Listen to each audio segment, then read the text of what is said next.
जय जय माँ, जय जय जय छठी मैया। जय माँ, जय जय माँ, जय जय जय छठी मैया।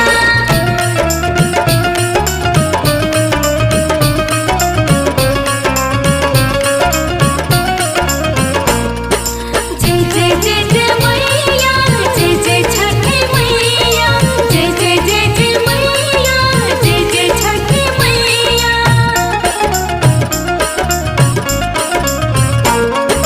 छछनता मनवा हमर सुनिए सजनवा, करे खातिर सो छठी माई के पूजनवा।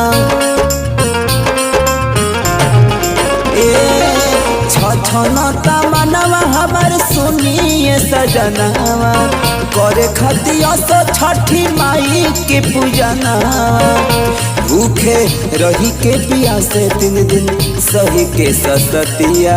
ए राजा मुनावा से आ जाए मुनावा के पापा, करब हम छठ के बरतिया। मुनावा से आजा मुनावा के पापा, करब हम छठ के बरतिया।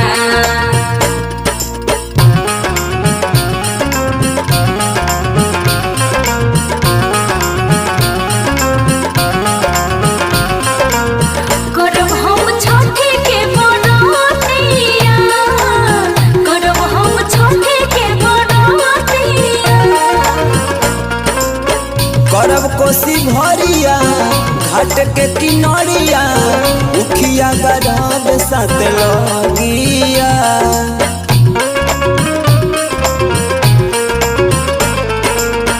पहिला साँझे बेरिया दूसरा सुबेरिया, सूरज देव के देह बरघिया।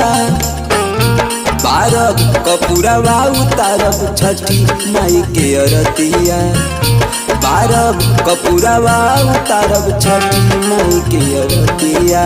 ए राजा मुनावा से आ जाए मुनावा के पापा, करब हम छठ के बरतिया। मुनावा से आजा मुनावा के पापा, करब हम छठ के बरतिया।